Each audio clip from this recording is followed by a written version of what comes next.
नमस्कार, आप देख रहे हैं एनबी न्यूज 24x7 नीलम बोध के साथ। साथियों, रवीश कुमार जी हां, जाने माने पत्रकार पहले मेन स्ट्रीम मीडिया में काम करते थे और अब सोशल मीडिया पर काफी एक्टिव दिखाई देते। और इसी के साथ साथ में अगर मैं यूट्यूब की बात करूं या उनके फॉलोअर्स की बात करूं तो यूट्यूब में उनके काफी अच्छे खासे सब्सक्राइबर हैं और उनके फॉलोवर भी हैं। लोग उन्हें पसंद करते हैं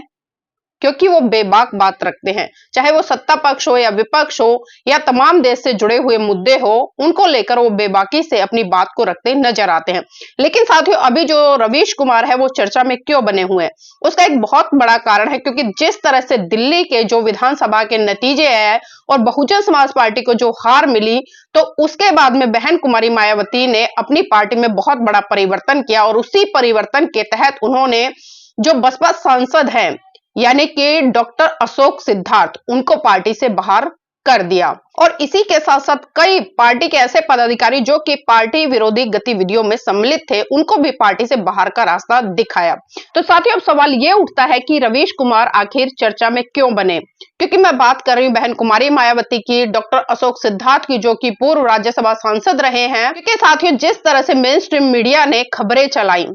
यानी कि प्रिंट मीडिया में जो लिखा गया उस पर क्या खबरें थी, जब बहन कुमारी मायावती ने डॉक्टर अशोक सिद्धार्थ को पार्टी से बाहर का रास्ता दिखाया।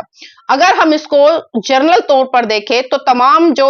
नेता जब पार्टी से बाहर निकाले जाते हैं, चाहे वो किसी भी पार्टी के हो, तो वहां पर हेडिंग चला दी जाती है कि भाई इस पार्टी के नेता को, उसका नाम लिया जाता है, पद लिखा जाता है, उसको पार्टी से बाहर निकाल दिया। लेकिन जैसे ही बहन कुमारी मायावती ने डॉक्टर अशोक सिद्धार्थ को बाहर निकाला, तो जाने माने पत्रकार रवीश कुमार लिखते हैं कि समधी भी बाहर निकाले जा सकते हैं। साथियों, एक लाइन में उन्होंने ये लिख दिया ना, तो इसके बाद में उन्होंने पूरा स्पष्टीकरण किया कि क्या प्रकरण रहा, कैसे रहा और किसको निकाला। कोई नाम की चर्चा नहीं, सिर्फ खाली बहन जी से संबोधित करते हुए उन्होंने कि बहन जी के वो समधी हैं और समधी भी बाहर निकाले जा सकते हैं। इस तरह से उन्होंने एक ही लाइन में पूरा का पूरा संदेश दे दिया। जब ये सोशल मीडिया पर पोस्ट बहुजन समाज के लोगों ने पढ़ी और खासकर उन लोगों ने जो कहीं ना कहीं बहुजन समाज पार्टी में बहन कुमारी मायावती में अपनी आस्था रखते हैं, तो कहीं ना कहीं उन्हें ठेस पहुंची और उन्होंने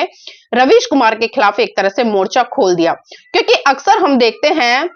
और जो लोग हैं वो बात करते हैं कि रवीश कुमार भी कहीं ना कहीं उसी विचारधारा से लिप्त है जो मेन स्ट्रीम मीडिया की विचारधारा है। भले वो जो मेन स्ट्रीम मीडिया में काम करते थे, बड़े खुलकर बोलते थे, लेकिन जब से उन्होंने अपना चैनल बनाया, करोड़ों सब्सक्राइबर उनके पास है, फॉलोवर उनके पास है, लेकिन तब से हम देख रहे हैं, चाहे किसी भी राज्य में चुनाव हो, चाहे फिर वो लोकसभा के ही चुनाव क्यों ना हो, लेकिन बसपा की एक भी खबर रवीश कुमार जी अपने न्यूज चैनल से नहीं चलाते। अगर एन केन प्रकार कोई खबर चला भी देते हैं तो वो खबरें बड़ी तोड़ मरोड़ कर चलाते हैं। और इससे पहले भी साथियों, रवीश कुमार के द्वारा जो एक बहन जी की पोस्ट डाली गई थी, एक वीडियो चलाई गई थी, उसमें बहन जी की बहुत ही मैं कहूंगी कि बहुत ही बेकार सी तस्वीर उन्होंने इस्तेमाल की थी। और जिस तरह से वो तस्वीर इस्तेमाल की थी, उससे साफ साफ उनकी मंशा भी परिलक्षित हो रही थी। तो साथियों, अब यही कारण है कि सोशल मीडिया पर रवीश कुमार के खिलाफ लोगों ने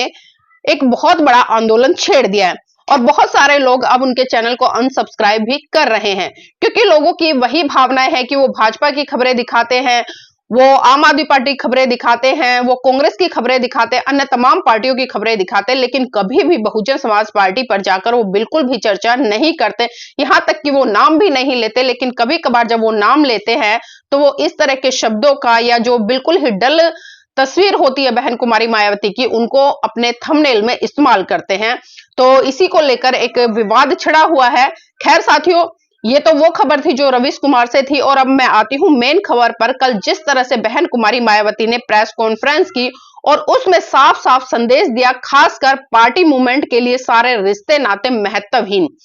ये सेंटेंस बिल्कुल साफ साफ क्लियर हो जाता है कि यहां पर ना तो किसी रिश्ते नाते की जरूरत है और ना ही किसी अपने सगे संबंधी की जरूरत है। अगर वो पार्टी हित में, समाज हित में काम करता है तो वही सर्वोपरि है। जो पार्टी की विचारधारा को समझता है, उसको आगे बढ़ाता है, वही सर्वोपरि है। कोई रिश्ते नाते सर्वोपरि नहीं है। और हमने देखा कि जब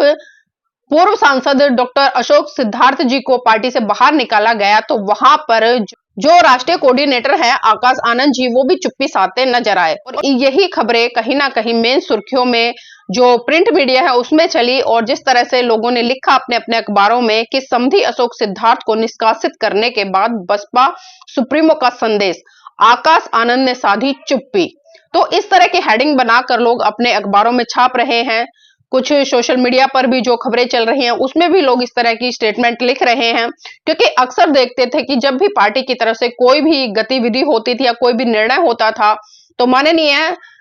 जो आकाश आनंद जी है वो अपनी प्रतिक्रिया जरूर देते थे, चाहे ट्वीट के माध्यम से या कोई भी पोस्ट डालकर। लेकिन इस बार जब डॉक्टर अशोक सिद्धार्थ जी को बाहर किया गया तो उन्होंने इस प्रकरण को लेकर चुप्पी साध ली। अब तमाम लोग ये कह रहे हैं कि चुप्पी साधने का जो कारण है वो ये है क्योंकि डॉक्टर अशोक कुमार सिद्धार्थ जी बहन कुमारी मायावती के समधी है, यानी कि जो राष्ट्रीय कोऑर्डिनेटर है आकाश आनंद वो बहन जी के भतीजे हैं और इन्हीं के जो ससुर हैं वो डॉक्टर अशोक कुमार सिद्धार्थ जी हैं, यानी कि वो उनके ससुर हैं, इसलिए चुप्पी साध दी है। तो ये कहीं ना कहीं रिश्तों को लेकर भी एक जो वाद विवाद सोशल मीडिया पर छिड़ा हुआ है, ये भी कहीं ना कहीं एक विचारणीय प्रश्न है, क्योंकि अन्य पार्टियों में हम देखें तो इस तरह की घटनाएं क्रम चलते रहते लेकिन कोई भी उनको रिश्तों से जोड़कर नहीं देखता। लेकिन विडंबना है कि बहुजन समाज पार्टी में जब ऐसी गतिविधियां होती हैं या ऐसे फैसले लिए जाते हैं तो लोग उनको रिश्तों का हवाला देकर तरह तरह के कमेंटबाजी करते नजर आते हैं। और इसी कड़ी में साथियों हमने देखा कि बहन कुमारी मायावती ने एक ठोस निर्णय लेते हुए बिल्कुल साफ साफ लिखा है और उन्होंने कहा है कि काशीराम की शिष्या व उत्तराधिकारी होने के नाते उनके पद चिन्हों पर चलते हुए मैं आखिरी सांस तक हर कुर्बानी देकर पार्टी मूवमेंट को आगे बढ़ाने का स्वयं संघर्ष जारी रखूंगी ताकि बहुजन समाज के लोग राजनीतिक गुलामी व सामाजिक लाचारी के जीवन से मुक्त होकर अपने पैरों पर खड़े हो सके। इसे आगे बढ़ाने के लिए स्वार्थ, रिश्ते नाते महत्वहीन है, मेरे लिए बहुजन हित सर्वोपरि है। अपने समधी अशोक सिद्धार्थ को पार्टी से बाहर करने के बाद उनके इस बयान के सियासी मायने तलाशे जा रहे हैं। मायावती ने रविवार को जारी बयान में आगे आकर कहा कि बसपा डॉक्टर अंबेडकर द्वारा शुरू किए गए बहुजन समाज के आत्म सम्मान व स्वाभिमान के कारवा को सत्ता तक पहुंचाने तथा काशीराम जी के द्वारा सब कुछ त्याग कर स्थापित की गई पार्टी और उसका मूवमेंट है। काशीराम की तरह ही मेरे जीते जी भी पार्टी व मूवमेंट का कोई भी वास्तविक उत्तराधिकारी तभी है जब वह भी काशीराम की अंतिम सांस तक उनकी शिष्या की तरह पार्टी व मूवमेंट को हर दुख और तकलीफ उठाकर आगे बढ़ाने में जी जान से लगा रहे। उन्होंने पार्टी के छोटे बड़े सभी पदाधिकारियों और कार्यकर्ताओं को निर्देश दिया है कि वे पूरी निष्ठा ईमानदारी से जवाबदेह होकर तन मन धन से काम करते रहें। इसी जिम्मेदारी के साथ कैडर के बल पर जमीनी स्तर पर पार्टी संगठन की मजबूती व सर्व समाज में जनाधार को बढ़ाने के साथ ही आगे भी हर चुनाव की तैयारी में पूरी दमदारी के साथ लगना है। तो साथियों इस खबर ने कहीं ना कहीं एक